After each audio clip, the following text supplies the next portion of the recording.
प्रोनेसिस investor academy के इस brand new video में आप सभी का बहुत बहुत स्वागत है। इस वीडियो में जानेंगे बेस्ट फ्लेक्सी कैप फंड्स के बारे में।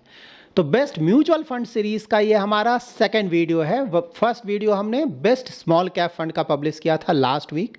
अगर आपने अभी तक नहीं देखा है तो ज़रूर देखें, उसका लिंक मैं डिस्क्रिप्शन में देने जा रहा हूँ। आने वाले कुछ दिनों में मैं म्यूचुअल फंड के ज़्यादातर कैटेगरीज पे डिटेल वीडियोस पब्लिश करने जा रहा हूँ। अगर आपका अभी कोई फेवरेट कैटेगरी है तो कमेंट में ज़रूर मेंशन करें, मैं ट्राई करूँगा प्रायोरिटी पे उस कैटेगरी के फंड्स के बारे में आपको बताने का। इन्फॉर्मेटिव वीडियो है, पूरा देखें, अच्छी तरह से समझे, पसंद आए तो लाइक और शेयर जरूर करें। पहली बार हमारे YouTube चैनल पे आ रहे हैं तो चैनल को जरूर सब्सक्राइब करें। देखिए इन्फॉर्मेटिव वीडियो है, फिर से मैं रिमाइंड कर दूं, पूरा देखें और अच्छी तरह से समझे। सिर्फ नाम के चक्कर में नहीं चलें। बेस्ट फंड का नाम बता दो आप, उसमें आप लंबे समय तक मार्केट में नहीं टिक पाएंगे। फंड का परफॉर्मेंस थोड़ा अप डाउन करेगा, आप डर कर भाग जाएंगे। ठीक है, तो आप समझने की कोशिश करें कि अगर कोई फंड अच्छा है तो क्यों अच्छा है। सबसे पहले जान लेते हैं कि ये फ्लेक्सी कैप फंड्स होते क्या हैं। तो देखिए नाम से ही काफ़ी हद तक आपको पता चल रहा है, फ्लेक्सी मतलब कि फ्लेक्सिबिलिटी है यहाँ पे। तो देखिए फ्लेक्सी कैप के फंड्स वैसे फंड्स होते हैं जहाँ की मार्केट कैप का कोई रिस्ट्रिक्शन नहीं होता है। मतलब कि large cap, mid cap, small cap में कितना इन्वेस्टमेंट करना है ये फंड मैनेजर का डिस्क्रिप्शन है। बेसिस मार्केट कंडीशन वो जिस भी परसेंटेज में चाहे लार्ज कैप में, मिड कैप में या स्मॉल कैप में इन्वेस्ट कर सकता है। क्योंकि दूसरे कैटेगरीज देखें ना, सभी जगह रिस्ट्रिक्शंस होते हैं ना। जैसे लार्ज कैप 80% आपको कम से कम लार्ज कैप के स्टॉक्स में इन्वेस्ट करना है। Multi cap at least 25% each large cap, mid cap, small cap में इन्वेस्ट करना है। मिड कैप, स्मॉल कैप में एटलीस्ट 65% आपको स्मॉल कैप में इन्वेस्ट करना है, स्मॉल कैप के स्टॉक्स में। लेकिन यहाँ पे ऐसा कोई रिस्ट्रिक्शन नहीं है। तो इसीलिए फ्लेक्सी कैप कैटेगरी को one of the best equity mutual fund category बोला जाता है, क्योंकि फंड मैनेजर पे है ना, बेसिस मार्केट कंडीशन वो कोई भी चेंजेस कर सकता है। नाउ जान लेते हैं बेस्ट फ्लेक्सी कैप फंड्स के बारे में।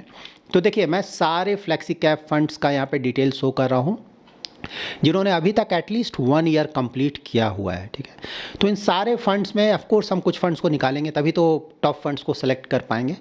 तो सबसे पहले मैं रिटर्न के बेसिस पे डिसाइड करूंगा। तो रिटर्न्स ऐसा नहीं सिर्फ लास्ट 1 या 2 ईयर का रिटर्न लेंगे, हम last 1 year, 3 year, 5 year, 10 year का रिटर्न देखेंगे। ठीक है, उसके बेसिस पे हम कुछ टॉप फंड्स को सेलेक्ट करेंगे और उसके बाद ऑफ कोर्स मैं अपने फेवरेट्स भी बताऊंगा वीडियो के लास्ट में कि मेरा फेवरेट फ्लेक्सी कैप फंड्स कौन सा है।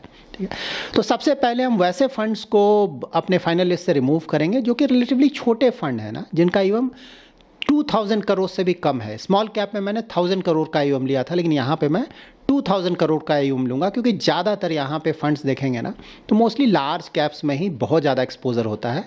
मिड कैप, स्मॉल कैप में रिलेटिवली एक्सपोजर कम होता है। ठीक है, लेकिन हाँ कुछ फंड्स हैं यहाँ भी यहाँ पे मिड कैप और स्मॉल कैप में भी बहुत बड़ा एक्सपोजर लिया जाता है। आगे मैं उसके बारे में आपको बताऊँगा। ठीक है, तो छोटे फंड्स को पहले हम फाइनल लिस्ट से रिमूव करेंगे और साथ ही वैसे फंड्स जो कि नए फंड्स हैं जिन्होंने 3 इयर्स भी कंप्लीट नहीं किया है, मतलब जिस फंड का ट्रैक रिकॉर्ड 3 इयर्स का भी नहीं है, उसका परफॉर्मेंस आप कैसे चेक करेंगे, कैसे उस पर आप कमेंट कर सकते हैं। ठीक है, तो इसीलिए इन फंड्स को हम फाइनल लिस्ट से रिमूव करेंगे।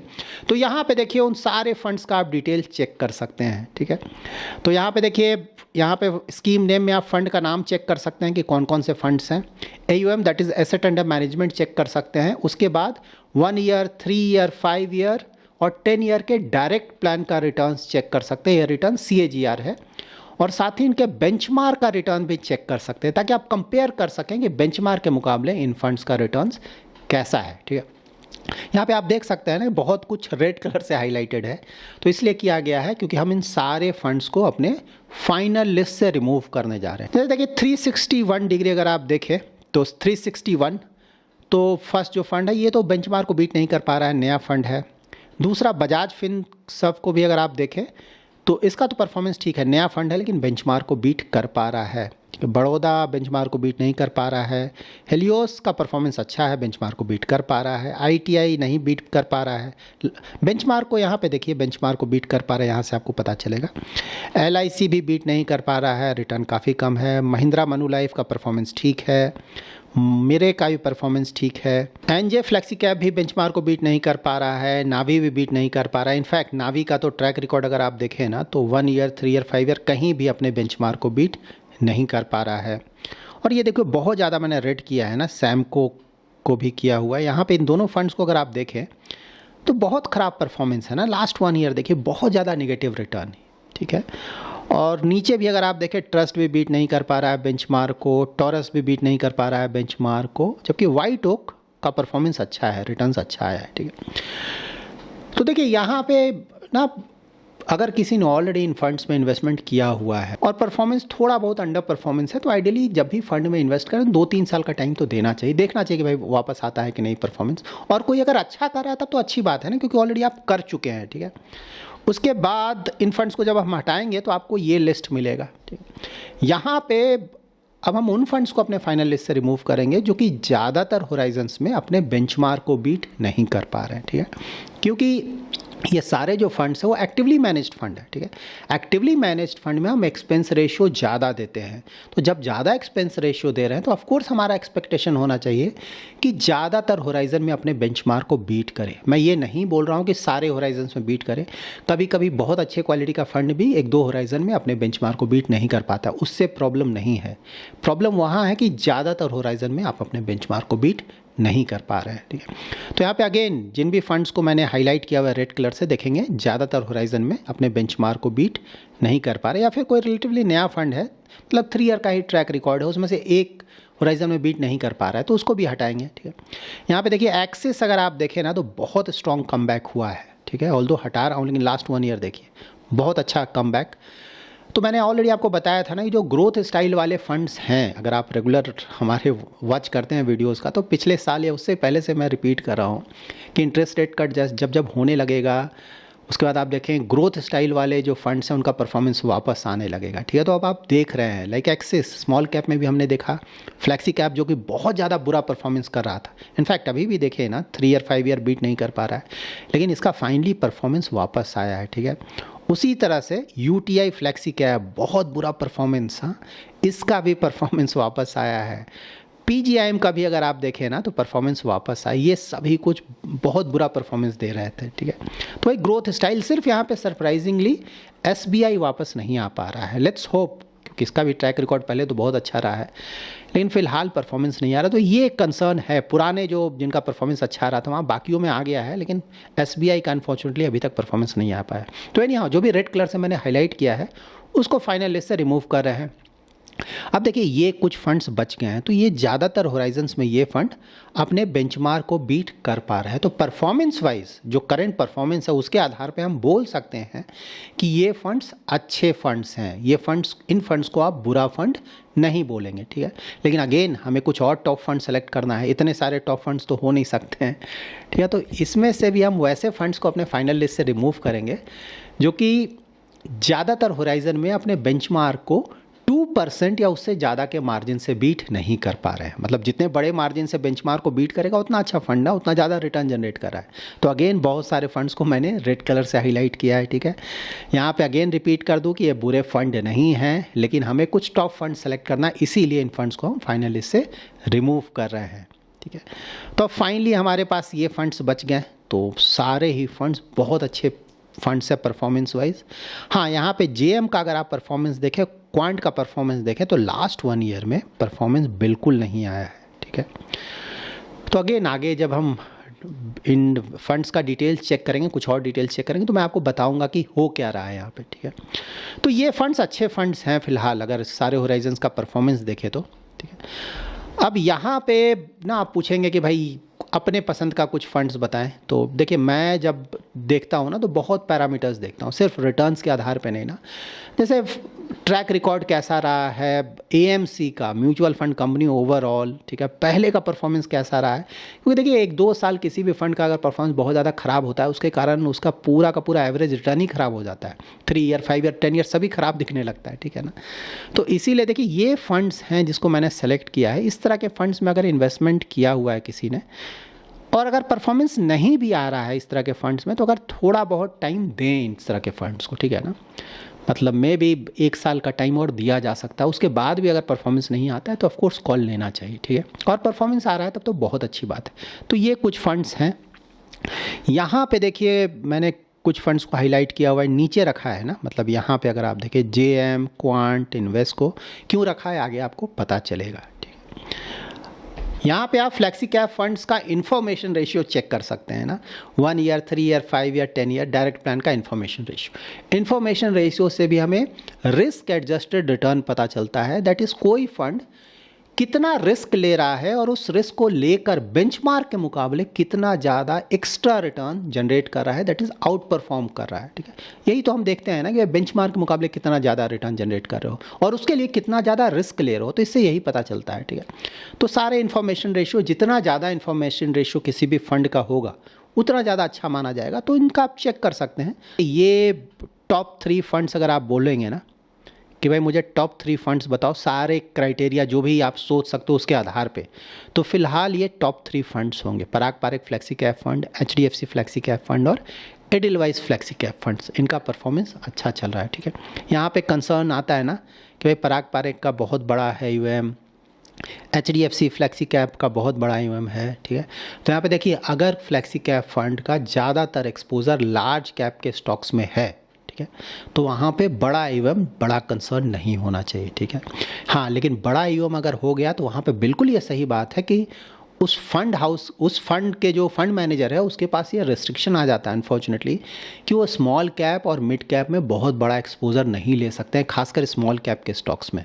ठीक है, क्योंकि बड़ा ईवीएम मतलब कि ज़्यादातर एक्सपोजर आपको लार्ज कैप में ही करना होगा। तो यहाँ पे देखिए मोस्ट इंपॉर्टेंट स्लाइड, मैं हमेशा बताता हूँ इससे ज़्यादा इंपॉर्टेंट स्लाइड आपको कुछ भी नहीं मिलेगा। ठीक है, इसको अगर आप समझ गए तो काफ़ी हद तक खुद भी आप डिसाइड कर पाएंगे ना कि कौन सा फंड आपके पोर्टफोलियो के लिए ज़्यादा सूटेबल है। ठीक है, तो यहाँ पे देखिए ऊपर वाले 3 फंड जो मैंने आपको बताया था और साथ ही उन फंड्स को भी मैंने सेलेक्ट किया है जो कि परफॉर्मेंस वाइज, रिटर्न वाइज काफ़ी अच्छे फंड्स हैं। ठीक है, मतलब मैंने छोड़ा नहीं इन फंड्स को। देखते हैं कि ये जो फंड्स हैं कैसे रिटर्न जनरेट कर रहे हैं ना। AUM, ठीक है, अगेन पराग पारेख और HDFC का बहुत बड़ा है। ठीक है, और फ्रैंकलिन का भी थोड़ा AUM हो चुका है, 20,000 पहुंचने वाला है, और एडिलवाइस का बहुत छोटा है और नीचे भी कोई खास AUM नहीं है, छोटा AUM बाकी फंड्स का। ठीक है, टर्नओवर रेशियो मीन्स चर्निंग कितना करते हैं, बाय एंड सेल कितना करते हैं पोर्टफोलियो में।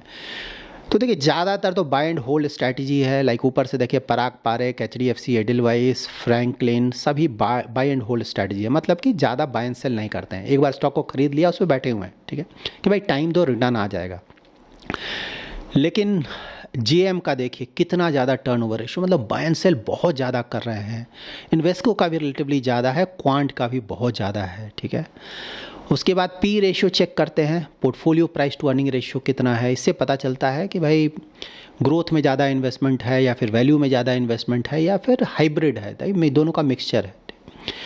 तो देखिए जब भी आप P रेशियो चेक करें तो बेंचमार्क के P रेशियो के साथ इसका कंपेयर करें, तब आपको आइडिया मिलेगा। तो यहाँ पे फ्लेक्सी कैप में 2 बेंचमार्क होते हैं, एक होता है निफ्टी 500 और BSE 500। तो निफ्टी 500 का P रेशियो अबाउट 25 के आसपास है, 25.2 अगर आज का देखें तो, और BSE 500 का अबाउट 25.7 है, मतलब 25-26 के रेंज में है। ठीक है, तो अगर किसी का उससे ज़्यादा है मतलब ग्रोथ का एक्सपोजर ज़्यादा है, उससे कम है मतलब का वैल्यू का एक्सपोजर ज़्यादा है। ठीक है, तो देखिए पराग पारेख फ्लेक्सी कैप कितना कम है P रेशियो, मतलब कि पराग पारेख तो जाना जाता है वैल्यू इन्वेस्टिंग के लिए ना, तो यहाँ पे ग्रोथ स्टॉक्स आपको कम मिलेंगे, वैल्यू बहुत ज़्यादा मिलेगा। ठीक है, P रेशियो बहुत कम है।